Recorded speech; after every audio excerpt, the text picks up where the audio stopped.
It is mid-morning in an office in Stockholm, and every screen in the room goes suspiciously quiet at the exact same minute. Chairs push back together. Jackets get grabbed off the backs of chairs. Nobody asks permission first, because nobody needs to. In the break room, a pot of coffee is already brewing, and a small tray of cinnamon buns is already half gone. This isn't a 15-minute compromise squeezed between meetings. In Sweden, this pause has its own name, its own rules, and its own quiet importance. Swedes call it Fika, and it happens almost everywhere. In offices, kitchens, forests, and train stations, usually twice a single day. Ask a Swede to define it, and they'll struggle a little, because Fika isn't really about the coffee at all. It's closer to a shared agreement. For the next 20 minutes, nobody at that table is allowed to be in a hurry.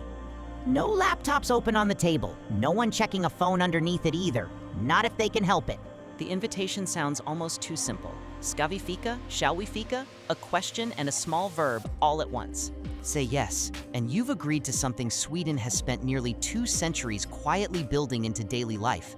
To understand why a coffee break earns this kind of respect, the story has to start further back, with coffee itself.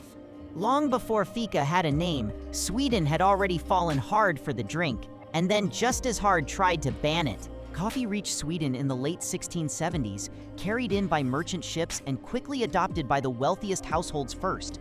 By the 1700s, it had spread further, and Swedish rulers grew nervous about a drink they couldn't easily tax or control.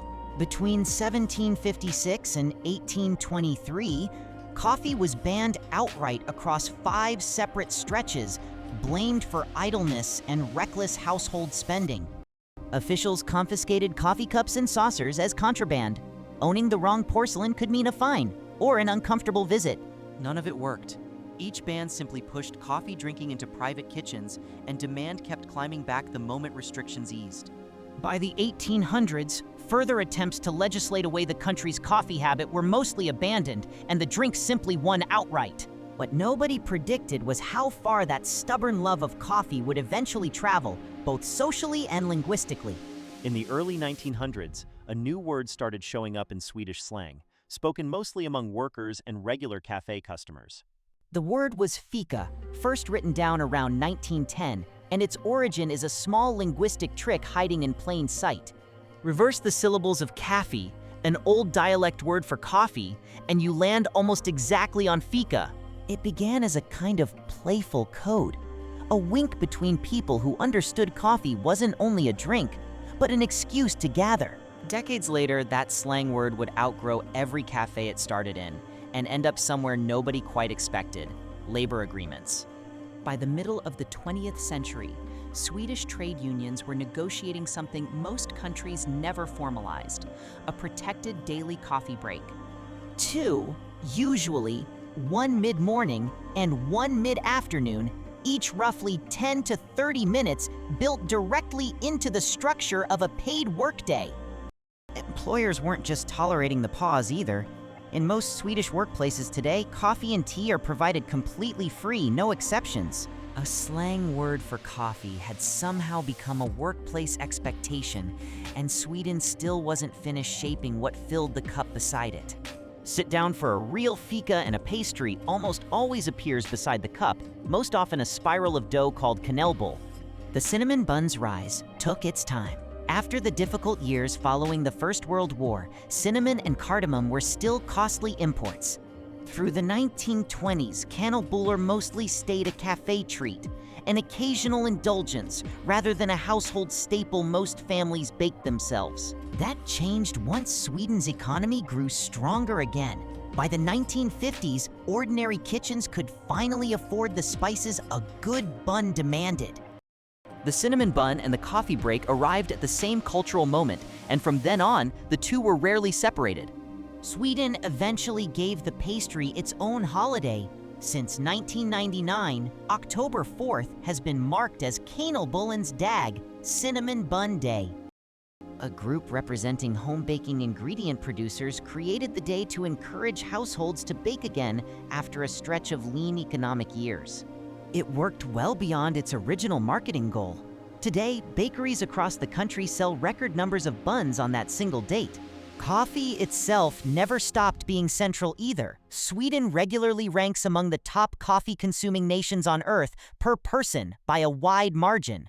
The average Swede drinks somewhere around 3 cups a day, a habit that adds up to roughly 8 kilograms of coffee a year. That's not a country that merely tolerates coffee. It's a country that built real social structure around drinking it slowly together. The twice-daily rhythm matters more than it sounds. A morning fika resets a room before deep work. An afternoon one interrupts the slump. Managers take the same break as brand new hires. Seniority buys no exemption from Fika, and skipping it too often can read as standoffish. There's an unwritten rule about phones, too. Pulling one out mid-Fika without a real reason quietly signals you'd rather be somewhere else. Fika isn't only an indoor, office-bound habit either. Families and hikers carry the same ritual out into the forest, thermos in hand. A proper Fika korg, a Fika basket, might hold a flask of coffee, a few wrapped buns, and nothing that needs to be rushed. Grandparents pass the habit down early. Children in Sweden often grow up fikaing with warm milk or juice long before coffee enters the cup. The pastry lineup stretches well past cinnamon buns, too. Cardamom buns, semlor cream buns, and simple butter cookies all take turns on the plate. Semlor deserve their own mention. A cardamom bun hollowed out, filled with almond paste and whipped cream, eaten mostly before spring arrives. What ties every version together isn't the specific pastry. It's the shared, unhurried pause. The pastry simply gives people a reason to take. Ask a Swede why Fika matters, and the answer rarely mentions caffeine at all. It's almost always about the people sitting across the table. Conversation during Fika tends to stay light on purpose. Weekend plans, the weather, a show someone's watching, nothing that requires solving anything. That deliberate lightness is part of the design. A meeting exists to solve problems. A Fika exists so people can simply be near each other. Researchers studying Swedish workplace culture have pointed to Fika as a rare informal ritual that survived becoming an official rule intact. Most cultures that build in an official break eventually let its social meaning wear thin. Fika mostly hasn't, even decades later. Part of the credit goes to consistency. The same 2 pauses, roughly the same length, happen nearly every single working day, year after year. Predictability turned out to matter more than novelty. Nobody has to plan a Fika. It simply arrives, the same way lunchtime does. Visiting foreigners are often surprised by how seriously colleagues guard the habit, avoiding meetings scheduled across the Fika slot without a genuinely good reason. Guides written for newcomers to Swedish workplaces frequently list Fika near the top, right alongside punctuality, as something worth learning quickly. It even shapes how Swedish cafes get designed, with soft chairs, low tables, and little of the rushed order-and-go counter layout. Some cafes post small signs asking customers not to open laptops during peak Fika hours, protecting the room's social mood on purpose. Coffee culture elsewhere often measures quality by the bean or the brewing method. Swedish Fika culture measures success by whether anyone actually lingered. Single distinction, presence over performance, might explain why the word survived so long after its playful, backslang beginnings in 1910. 100 years after that first written use, Fika had gone from workplace slang to something closer to a small national identity marker. Not every country manages to protect an informal ritual for a full century without flattening it into an empty scheduling formality. Sweden mostly did, largely by refusing to let Fika become optional, or fast, or something squeezed into the margins of a busier task. As Swedish companies expanded abroad in the 21st century, they often brought Fika along with them, sometimes as official written policy. Furniture retailer IKEA is one well-known example, building staff cafes and scheduled Fika breaks into store culture at locations far outside Sweden. English language dictionaries and style guides have since adopted Fika as a loanword, defining it roughly as a Swedish coffee and cake social break. Wellness and workplace culture writers outside Sweden now regularly cite Fika as a small model for pushing back against non-stop office pressure. Some of that attention arrived as pure marketing gloss, flattening Fika down to just coffee break and losing the social contract underneath it. Actual Swedish employees are often quick to correct that flattening, Fika without genuine conversation, they'll say, "Isn't really Fika at all?" Remote and hybrid work created its own test for the tradition. Distributed teams began scheduling video calls simply labeled Fika, camera on, agenda off. It's an imperfect substitute for a shared table, most Swedes admit, but the underlying goal survived the format change: presence without a task attached.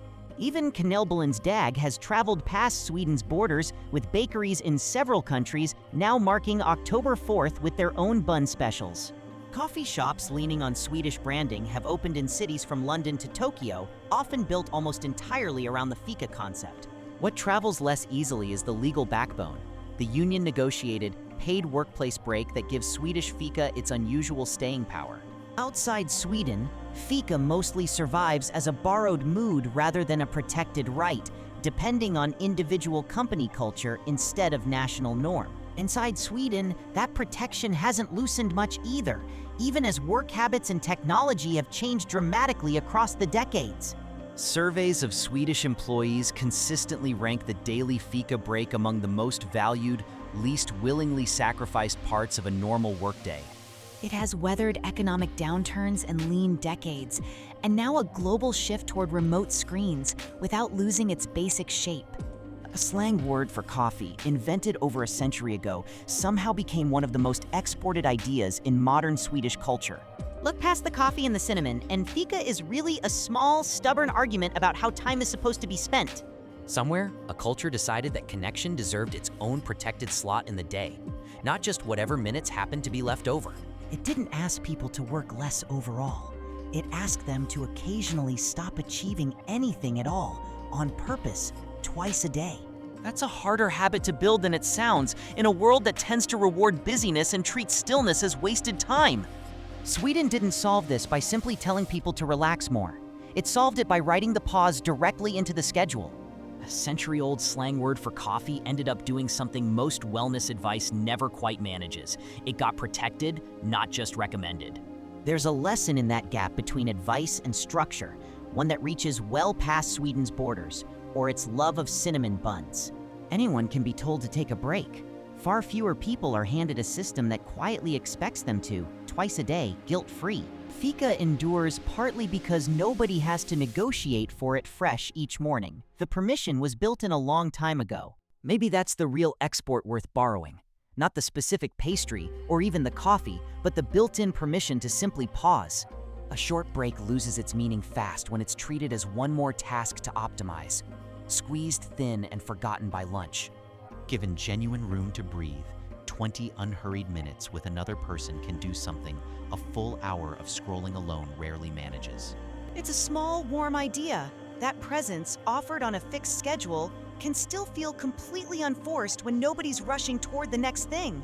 Somewhere in Sweden right now, it's almost Fika time again, and chairs are already starting to push back from the desks. The kettle clicks off. A tray of cinnamon buns gets set down in the middle of the table, still slightly warm. And for the next 20 minutes, in true Swedish fashion, nobody at that table is in any hurry to be anywhere else.